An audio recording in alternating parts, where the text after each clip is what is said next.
안녕하세요. 영끌오적이라고 하는 이들이 있다고 합니다. 을사오적이 나라를 팔아먹었고 영끌오적은 영끌들에게 집을 팔았답니다. 영끌들이 생애소득을 은행에 담보 잡히도록 선동한 영끌오적 중에 가장 악질이 누구냐라고 했더니 물론 아직 투표를 많이 한 건 아니지만 5명이 이제 거론이 되네요.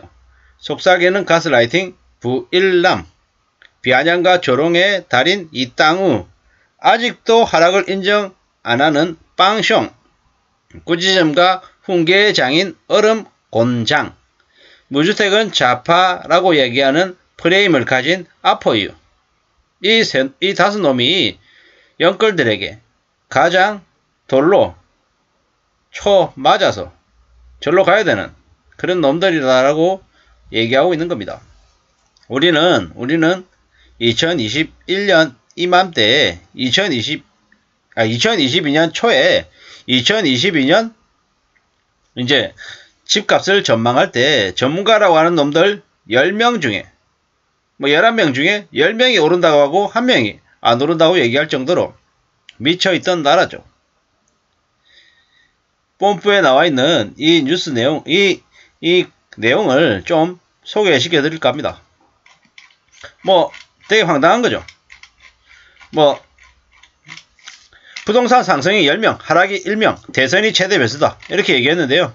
이게 2021년 12월 13일 날 나온 기사입니다. 계약갱신 만료가 되고 입주 물량 부족으로 전세난이 불가피하다. 이재명이 되면 떨어지고 윤석열이 되면 일시 반등 가능성이 있다. 청년층의 도심 유입 가속화로 집값 하락이 저지가 될 거다. 1주택자는 분양을 노리고 다주택자는 몸집을 줄여야 한다. 심교원 건국대 부동산학과 교수, 2020년 7월 31일부터 시행된 계약갱신 청구권 때문에 내년 여름까지는 2022년 여름까지는 전세난에 따른 집값 상승세가 예상된다. 다만 집값이 최근 몇 년 사이에 급격히 오른 데에 대한 피로감이 생겨 상승폭은 계속 둔화될 것이다. 오를 건데 오르는 폭이 조금 줄을 거다. 이렇게 봤답니다. 박원갑, 2022년에는 전세난 때문에 집값이 소폭 상승하고 상승폭은 올해보다 낮을 것이다.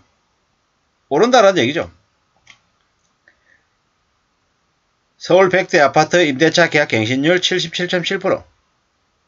임대차 3법 시행 이후 서울 전세값이 많게는 2배까지 올랐다. 2022년 더는 연장 계약이 어려운 임차인은 집을 비워주고 현 시세대로 전세집을 구해야 한다. 지금 전세금이 급격히 올라야 한다. 전세금이 급격히 올라 반전세로 재계약하거나 내 집 마련의 기회로 삼는 세입자도 적지 않을 것이다.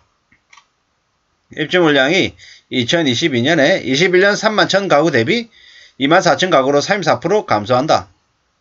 2019년 4만 9000 가구에 비하면 절반으로 급감한다. 전세 수요는 늘어나는데 공급 물량이 줄면 전세난은 피할 수 없다. 전세난은 집값 상승을 견인한다. 이런 얘기.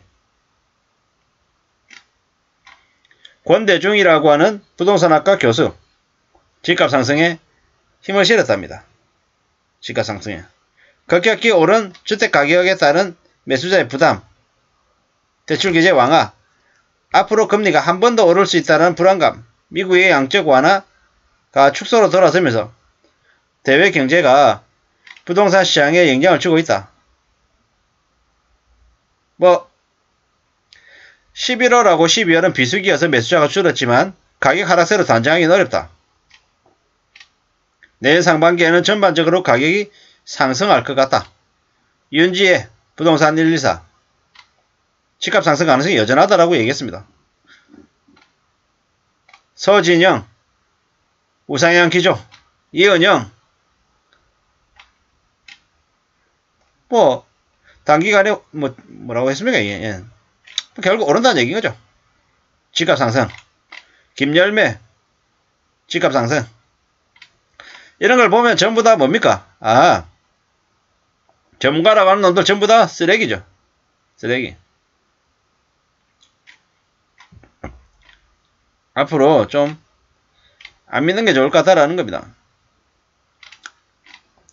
영끌오적.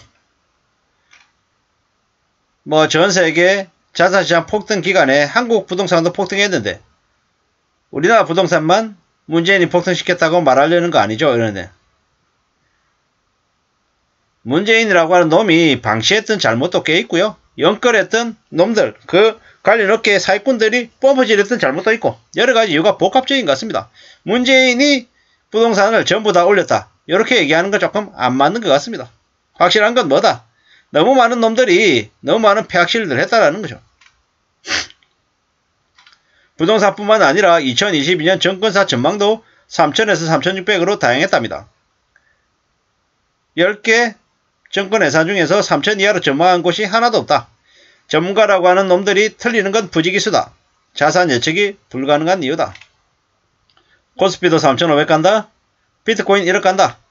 항상 상승장에서는 무지성, 상승론자만 넘쳐난다라고 하네요. 뭐 저런 걸 보면 무슨 생각이 드냐? 아, 대한민국은 참 많이 썩어있는 나라 같다 라는 거죠. 앞으로 우리가 살면서 어떤 생각을 해야 되겠습니까? 2023년에도 집값이 또 올라간다고 얘기하던데요.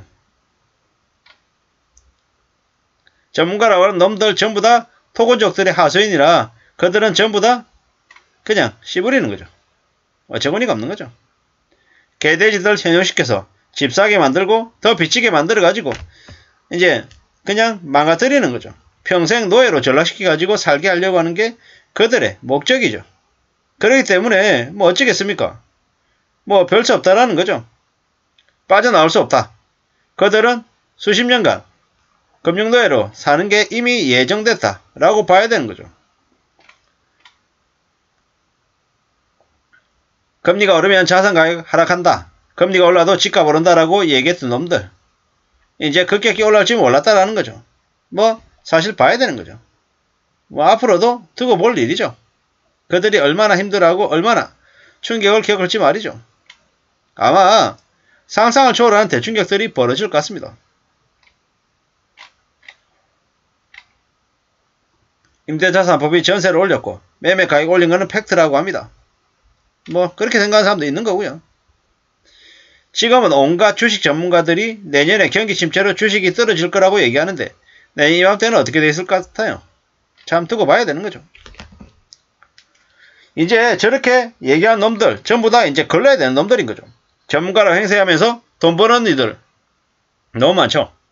한 번 실수로 많은 사람들을 지옥으로 몰고 왔다라고 봐야 되겠습니다. 참 나쁜 놈들인 거죠. 쓰레기들이 쓰레기들. 지금도 떠들대고 있는데 그들을 정말 가만히 둬야 될까? 뭐 별의별 생각들이 다 드는 거죠. 아마도 누군가는 저들에게 개인적인 복수를 하지 않을까라는 생각도 들 정도입니다. 아무쪼록 부동산이든 주식이든 자산을 투자하는 데 있어서는 함부로 전문가의 말을 안 믿는 게 좋을 것 같다는 말씀을 드리면서 마칠까 합니다. 새해 복 많이 받으십시오. 감사합니다.